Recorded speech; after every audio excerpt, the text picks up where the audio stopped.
The room was smaller than I expected for something that was supposed to end my career. A long rectangular table. 3 people on one side with folders in front of them. A court reporter in the corner. And across from me, sitting close enough that I could hear him breathe, my brother. He didn't look at me when I walked in. He just straightened his tie and stared at the center of the table like he was already rehearsing his victory. I sat down. I placed my hands flat on the table, and I didn't say a single word. That part, the silence, is what I want to explain. Because everyone who heard about this later had the same reaction. They all asked why I didn't defend myself the moment I walked in. Why I just sat there. Why I let my brother lay out his case for nearly 40 minutes while I stared at the wall behind the panel chair's head. The answer is simple. I already knew something he didn't. And I had learned a long time ago that the best thing you can do when someone is digging their own grave is to hand them a bigger shovel. So let me go back to the beginning. Because to understand what happened in that room, you need to understand what happened in the 2 years before it. I have worked in structural engineering since I was 24 years old. I got my undergraduate degree in civil engineering, passed my FE exam on the first try, put in my 4 years of supervised experience, and passed my PE exam 2 weeks before my 28th birthday. Professional engineer, licensed in the state, authorized to stamp drawings, sign off on structural calculations, and take legal responsibility for the safety of buildings that real people live and work inside. My brother has worked in the same field for 6 years longer than I have. He passed his PE exam on his 3rd attempt.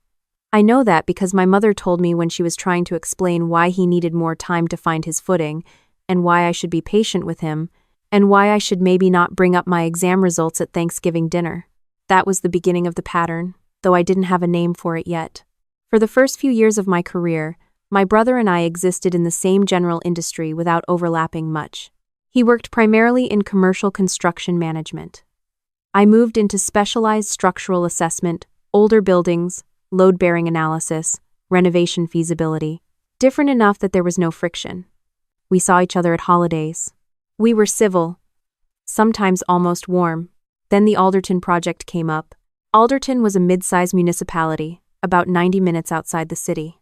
They were renovating a cluster of historic downtown buildings, 4 structures, some dating back to the early 1900s, and they needed a licensed structural engineer to assess the existing load capacity, produce updated documentation, and oversee the reinforcement phase. It was a 14-month contract, the kind of work I had spent 4 years specifically positioning myself for. My firm submitted a proposal, so did my brother's firm. We found out at the same time. I was at my desk when my project manager knocked on my doorframe and said the municipality had made their selection. I remember thinking for one strange second that maybe we had both won somehow, that maybe they had split the contract. Then he said my name, and I understood that was not what had happened. I did not call my brother that night. I thought about it. I decided to let him process it first, give it a few days, then reach out. I figured he would be disappointed but professional about it. He had lost bids before. Everyone does. What I did not anticipate was that he would spend those few days not processing his disappointment but building a case. I found out 6 weeks later, on a Tuesday morning, when I received a formal notice from the State Engineering Licensing Board. A complaint had been filed questioning the validity of my PE license. Specifically, the complaint alleged that my documented experience hours, the supervised work hours required before sitting for the PE exam, contained falsified entries. That I had logged hours under a supervising engineer who, according to the complainant, had not actually supervised the work I claimed. The supervising engineer named in the complaint was my former boss, a man I had worked under for 3 years at my first job. He had since retired and moved to another state. The complainant was my brother. I read the notice 3 times. Then I set it down on my desk, turned my chair toward the window, and sat quietly for about 4 minutes. Here is what I want you to understand about that moment. My first emotion was not anger. It wasn't even hurt, though that came later and came hard. My first emotion was something closer to recognition. Like when you've been hearing a faint sound in the background for a long time, something you couldn't quite identify, and suddenly you understand what it is and realize it was always there. All those years of my mother explaining why I should be more sensitive about my achievements. All those holiday dinners where the topic of work was carefully steered away from anything resembling a comparison. All those small comments my brother had made over the years, nothing aggressive enough to call out directly. Nothing that couldn't be dismissed as a joke or a passing remark. I had cataloged them without meaning to. And now, sitting there with that notice in my hand, the catalog suddenly made sense. He had been waiting for a moment when he could do something about it. Alderton gave him that moment. I called my attorney that afternoon. I want to be clear about that, because a lot of people, when I've told this story, have asked why I didn't just call the board directly and explain myself. The answer is that I had done nothing wrong, and I intended to prove it, and proving it correctly required doing it the right way. No emotional phone calls, no informal explanations, a formal response, prepared correctly, submitted through proper channels. My attorney was methodical. She told me we needed to gather 3 categories of documentation. First, the original experience verification forms I had submitted with my PE application, the signed forms from my supervising engineer confirming the hours. Second, any contemporaneous records that corroborated the work. Project files, emails, internal timesheets, anything dated and traceable. Third, if possible, a statement from the supervising engineer himself. The first 2 were not a problem.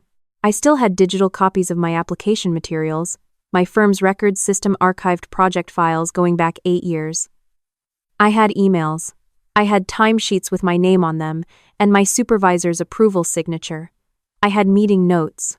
I had the structural reports I had produced during that period, stamped by my supervisor, with my name listed as the assisting engineer. The third one, the statement, was the one I was less certain about. My former supervisor was retired. He was in his 70s. I had not spoken to him in over 2 years. I found a contact email through a mutual colleague and sent a message explaining the situation. I was honest. I told him a complaint had been filed. I told him what it alleged. And I told him I believed my documentation was complete, but that a statement from him would help resolve the matter. He responded within 4 hours. He said he remembered me clearly, that I was one of the most organized junior engineers he had worked with, and that he kept his own records from his years in practice. He said he would put together a written statement and have it notarized. When my attorney read his email, she said, "Okay, we're fine." In the meantime, my family had found out. I don't know exactly how it happened. My brother told my parents, I assume, though whether he framed it as something he had done or something that was simply happening to me, I can't say. What I know is that my mother called me on a Thursday evening and spent 45 minutes explaining that my brother had always felt overshadowed, that I needed to understand his perspective, and that she hoped I was not going to make this into a bigger conflict than it needed to be. I listened to all 45 minutes. I said very little. At the end, I told her that I understood and that I would handle the situation appropriately. My father called the next day. His call was shorter. He said he thought there might be some truth to the concerns, that record-keeping in early career stages was sometimes sloppy, and that I should consider whether there was any possibility of an honest mistake on my part. I said, "My records are complete. I'll see you at the hearing." I will be honest, those 2 calls hurt more than the complaint itself. The complaint was professional, misguided and calculated, but professional. My parents choosing, in the absence of any evidence, to lean toward my brother's version of events that was something different. That settled into a place in my chest that I am still not entirely sure how to describe. But I didn't have time to sit with it, because the hearing was in 11 days and I had work to do. My attorney submitted our formal response package 5 days before the hearing date. It was thorough, time-stamped project records, emails with date headers showing I was on site on the days in question, signed timesheets, meeting minutes, the structural reports from that period, and my former supervisor's notarized statement, which was 3 pages long, detailed, and unambiguous. He listed specific projects. He described my role on each. He confirmed that he had personally reviewed and approved my experience log before signing the verification form. My attorney also submitted a formal request asking the board to examine how the complainant had obtained specific details about my application materials, details that were not public record. That request, I knew, was going to be the second half of the hearing, but I said nothing about it in advance. The morning of the hearing, I wore a charcoal gray blazer and flat shoes. I brought a notepad I didn't intend to write on. I arrived 10 minutes early, checked in with the clerk, and sat in the hallway until my name was called. My brother was already inside when I was shown to my seat. He was with his own attorney. Across the table were 3 board members, the panel chair, a senior engineer who had been practicing for over 30 years, and a compliance officer I didn't recognize. The court reporter was setting up in the corner. My mother and father were seated along the side wall as observers. My mother looked anxious. My father looked at his hands. The panel chair opened the session. She reviewed the complaint as filed. She summarized the allegation that my documented supervisory hours were falsified, that the work described did not occur as recorded, and that my PE license had therefore been obtained on the basis of fraudulent documentation. Then she turned to my brother and asked him to present. He spoke for a long time. He had clearly prepared. He talked about his experience in the field. He talked about industry standards for experience documentation. He talked about what he characterized as inconsistencies between my reported hours and the complexity of the projects I had claimed to work on at my age and level of experience. He produced a timeline he had put together. I still don't entirely know where he sourced the information in it, arguing that certain projects I had logged hours on would not have had need for a junior engineer in the capacity I had described. He did not have primary documents. He had analysis. Inference. His own professional opinion about what was plausible. When he finished, the panel chair asked if I wanted to respond. I said, "I'll let the documentation respond for me." She nodded and opened the response package my attorney had submitted. The room got very quiet. She went through the project records first. She cross-referenced the dates I had logged against the project files. She pulled up internal documents on the laptop in front of her and compared them against the printed copies in the package. The other two board members leaned in. One of them made a note. Then she got to the emails. There is a specific thing that happens when someone who understands documentation looks at good documentation. It's not dramatic. It's not an exclamation. It's a kind of stillness, a slowing down as they read carefully, because they are reading something that requires care. The panel chair got very still. She read the emails. She read the meeting notes. She reviewed the reports. She looked at the notarized statement from my former supervisor for a long time. Then she set everything down, folded her hands on the table, and looked at my brother. She said, "Your complaint references specific details about the applicant's original submission to this board. Submission records of this kind are not publicly available. Can you explain how you accessed them?" The questions sat in the room for a long moment. My brother said he had done research, that he had spoken to people familiar with the industry, that he had pieced together information from various sources. The compliance officer leaned forward. She said, "The specific language used in your complaint mirrors internal board documentation almost exactly, language that is not replicated in any public-facing material." Another silence. My attorney, sitting beside me, did not move. My brother's attorney asked for a brief recess. The panel chair granted 5 minutes. During those 5 minutes, I sat at the table and did not look at my brother. I looked at the far wall. I thought about the 3 years I had spent at my first job, the early mornings, the site visits in the cold, the hours I had put in learning the things that eventually let me stamp my own drawings. I thought about how certain I had been, every day of those 3 years, that I was building something real, something that belonged to me and could not be taken. When the session resumed, my brother's attorney spoke carefully. He said his client may have had access to certain materials through a professional contact and had not fully considered the implications of using that information. The compliance officer asked who the contact was. The name that came out was a former board staff member who had since left the organization. The panel chair wrote something down.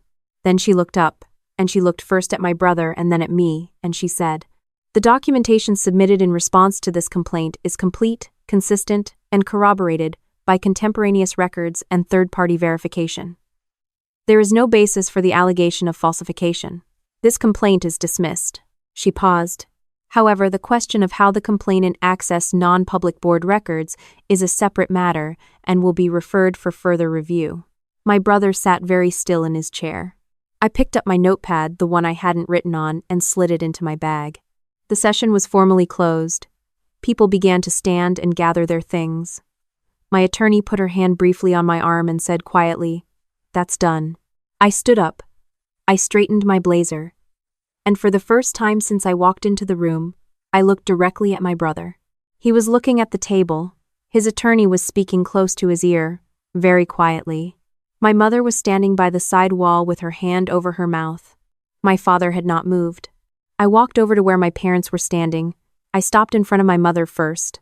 She looked at me with an expression I didn't entirely know how to read, something between relief and shame, and maybe something else underneath both of those. I said, "I told you my records were complete." She started to say something. I don't know what it would have been, because I turned and walked toward the door before she finished. My father called my name once. I kept walking. I want to explain that moment too, because I know how it looks from the outside. I know there are people who would say I should have stayed. That family is complicated, that people make mistakes in judgment, that forgiveness is important. I am not against forgiveness. I am not against complicated. What I needed in that moment was to walk out of that room on my own terms, and that is what I did. The referral for further review turned into a formal investigation. I was not a party to it, and I was not kept informed of its details in real time, but my attorney received a notice several months later informing us that the matter had been resolved and that the original complaint had been formally expunged from my record. No trace of it remained in my licensing file. The board's letter used the phrase "complaint found to be without merit and unsupported by evidence." What happened to my brother's situation, the question of how he accessed those records, I did not follow closely. What I know is that he is no longer working with the firm he was at when he filed the complaint. Whether that is related or coincidental, I genuinely cannot say. The Alderton project, meanwhile, was moving forward. I was on site 3 weeks after the hearing, doing the initial assessment on the first of the 4 historic buildings. It was a cold morning. The structure was older than I had expected and more interesting layers of renovation over a century of use, each decade leaving its mark on the bones of the building. I stood in the main floor of that first structure and looked up at the ceiling, at the original timber framing running across the top, and I thought about the fact that everything I had built to get to that moment was still exactly where I had left it. My license was valid, my record was clean, my work was real. Someone had tried to take it, and they had failed because the evidence, every email, every timesheet, every signed report, every note I had made on every project for 3 years was still there, waiting quietly, exactly where I had put it. I have not spoken to my brother since the hearing. I have not spoken to my parents either, not in any meaningful way. My mother sent a text message 3 weeks after, short and carefully worded, saying she hoped I was doing okay. I read it. I thought about it for a while. I haven't responded yet. I'm not sure I will. What I know is this. There is a version of this story where I am the person who lets it destroy her, who spends the months between the complaint and the hearing in a spiral of anxiety and anger, who shows up to that room defensive and reactive and desperate to be believed. I understand that version. I was close to it some nights. But there is another version, the one that actually happened, where I did the work. Where I gathered every piece of evidence with the same methodical care I bring to a load-bearing assessment. Where I walked into that room knowing the answer before anyone asked the question. Where I let the truth do what truth does when it's properly documented and properly presented. It doesn't need a voice. It doesn't need emotion. It doesn't need you to argue on its behalf. It just needs to be real. And mine was. I stamped my first set of drawings on the Alderton project 6 months after the hearing. My name, my license number, my professional seal. I signed, and I got back to work.